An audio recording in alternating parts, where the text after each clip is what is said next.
I'm fascinated by the Colts and Anthony Richardson because I Ooh, feel like they essentially drafted Trey Lance. I correct. was looking at it this morning.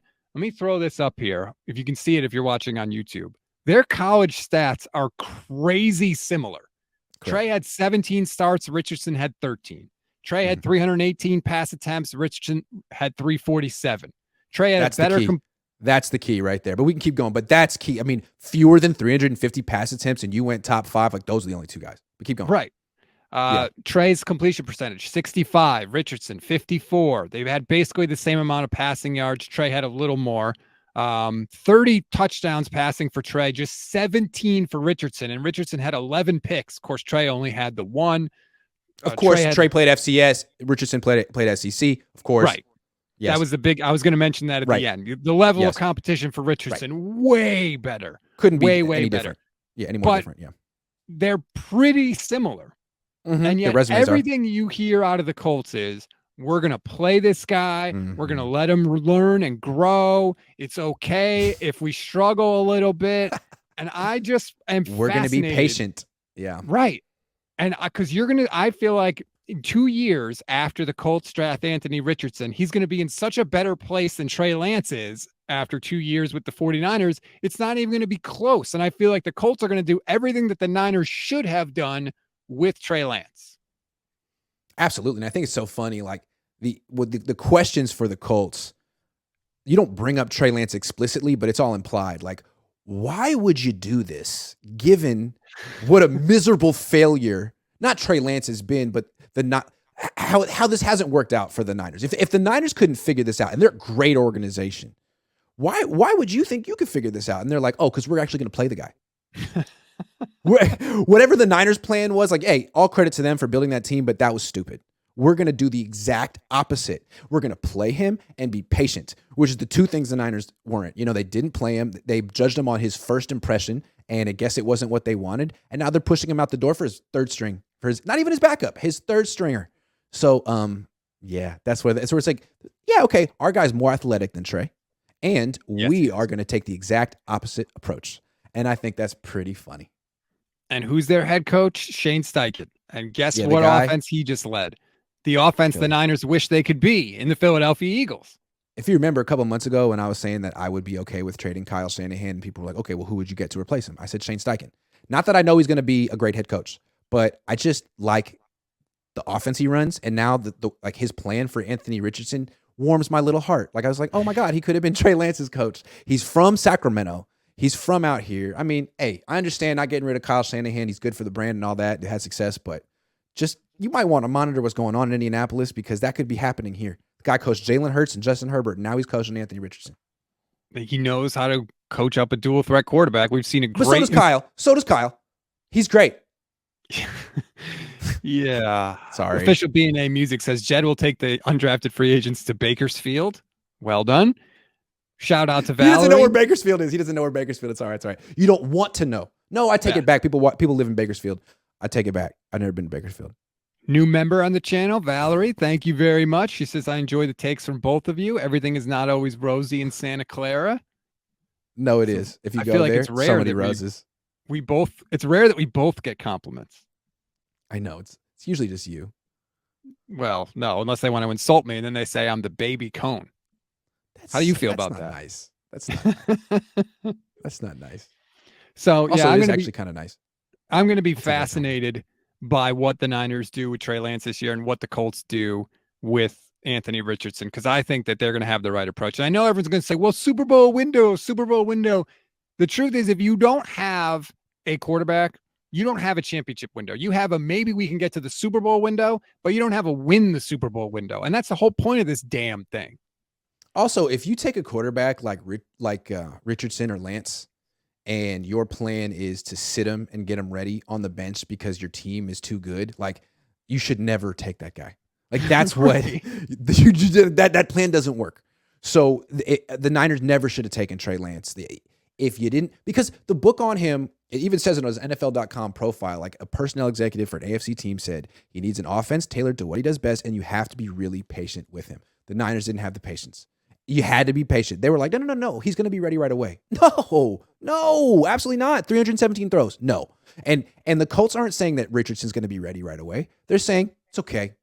It's okay. We're committed to this. We're going to trust the process. We're going to be patient. It's like, okay, well, he does have a chance then. He really does. I can't wait to see Wardle. I just want to see him because he's an athletic freak. Like, oh my, yeah, like insane. Like you said, he's a better athlete than Trey Lance. That's not a knock on Lance. Richardson's just incredible. It's an underselling of Richardson too. Like he's the best athlete I think there's probably ever been at the quarterback position. It doesn't mean he's going to be a good quarterback, but he has more to work with than I think anyone ever at the position. That's a crazy thing to think about, but we'll see if it all works out. That was everything on my list, Grant. I feel like we finished up early this week. What's going on? I don't know. There aren't that many super chats today. I think people may be having a little draft fatigue. They've, sort of digested all of the new players, and now they're sort of looking forward. And we got rookie minicamp next week, and then OTAs in a couple weeks. And I think people want to see a training camp, an OTA report. What happened with Lance throwing, Darnold throwing? What did it look like? I think people are ready for that. And we're about 2-3 weeks away. The rookie minicamp, every kick that Moody makes is going to be like, he's got to make every one. I was joking the other day. I said the only two people that have to be perfect in their jobs are barbers and surgeons. Well, guess what? Jake Moody's going to have to be perfect in round 3. If he misses a kick, especially like his first kick in rookie minicamp, like people are going to lose their minds. If he misses like a few kicks in a practice, it'll be national news. That's the thing. Like the reason I think Roberto Aguayo kind of crumbled, I don't know much about him, but when you get taken that high, like everyone laughs. And then the whole football world is waiting for you to mess up so they can laugh and say, see, it was dumb. It was dumb. Like no one wants to change. Everyone's already made up their mind that Jake Moody pick was super dumb. Like every fan from every other team and a lot of Niner fans and a lot of pundits. So he misses one, like, no, everyone's going to notice. No one's going to miss it. Everyone's going to talk about it. You're on basically Cowboys West. You're on a very high profile team with a lot of drama and media scrutiny. Like, you are going to get nitpicked to death. So you better be Robbie Gould out of the gate or better. And then it's like, okay, well, can he take a deep breath and just say, hey, you know what? Like, I'll adjust. I'll get to it. No, because Zane Gonzalez is also there. It's just like the quarterbacks. Like Trey never had the deck cleared for him because Jimmy was always there. It's the same damn thing, man. It's a good point, man. Hey, if you mess up, you miss a couple kicks, we don't really have the time because we're a win now team. So you better be. Hey, Robbie Gould's your mentor. He's been talking you up. Hey, you better show some results right away. No pressure though, buddy.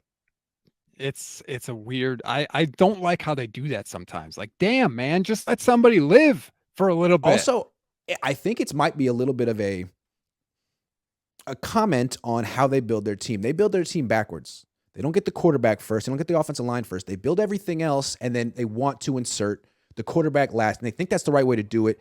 But it just is so hard because he has to be ready right away. He can't improve. You have to win right away. And, Joe Montana didn't, Steve Young didn't. A lot of times these great quarterbacks take a little bit of time, and the Niners don't have that time. So they keep kind of settling for backups who look good right away, but get hurt, can't sustain it. And, it's interesting. Steve Young just had a tweet 13 hours ago. It says 3-16 record as a starter, 11 touchdowns, 21 interceptions, sacked a franchise record 47 times in 1986. Pushed through adversity. You never know what's on the other side. And it's a video of him in Tampa Bay playing with the Buccaneers, which is still one of the weirdest looking things to ever see. But like Steve Young literally just put that video out and was like, hey, have some patience. And we'll see. Trenton says, any chance Trey can win the starting job? If the Niners have patience with him, I think they can, but I don't know if they will. I would think that he absolutely can win the starting job. Sam Darnold isn't good. Brandon Allen isn't good. We don't know about Trey. It's possible that Trey isn't good, but we don't know that. It's been 4 starts. I actually think he can be good.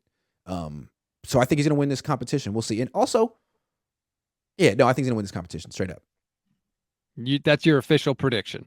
Yeah, I think he will. Now, if they go on whatever quarterback has the higher completion percentage in camp, it might be Darnold. But I also feel like Darnold going against the first string defense, unless he's checking down to Christian McCaffrey every time, he's going to throw a lot of picks. I just have a feeling. Could be that too. Full White says, just thankful we took something else other than a running back in the third round. I know Jason Aponte was not happy with that analysis.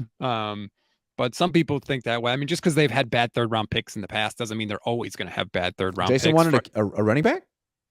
He wanted anything except kicker. Fair. Yeah. But I feel like the take on that one is like anyone you wanted at 99 would have been available at 101. And it's like, why did you take a tight end, a blocking tight end? Like, you missed the run on tight ends. There was a run. You missed it. The Packers got freaking 2. I bet you didn't see that coming. But right. If you wanted to get a tight end, you needed to trade up for him like you traded up for the safety. You made your choice. You traded up for the safety. So don't reach. Don't freaking reach, but you reached. Need is a terrible. And now you put unreasonable expectations on Cam Latu. And if he doesn't, and that's the Niners do this all the time, like Kinlaw, Solomon Thomas. You put these expectations, you take these guys too high, and then when they don't live up to it, it's their fault. Like the fans get mad at them. It's like, no, you put them in this position. Cam Latu has to be really good. Kinlaw especially. Yes. You traded DeForest Buckner. You drafted number? The same position with the pick that you got from that deal, and you gave him the same number. And so fans get mad at Kinlaw. It's like, no, well, he was put in an impossible situation. Same with Solomon Thomas. You drafted him ahead of Patrick Mahomes. Forget about it. It's over. Third pick in the draft. He never should have been that. Never should have been. So I feel bad for players like that sometimes because the GMs never take the heat for that. But when you're looking and you see all these draft grades for the 49ers, and it's like C, B-, F, whatever, go back and look at the draft grades for that 2017 class. What were they saying? A+. Solomon Thomas and Reuben Foster. Great job by the 49ers. Peter King, I think, was in the draft room that year. He wrote up like a whole thing. So, like, don't stress about the draft grades this year. Sure.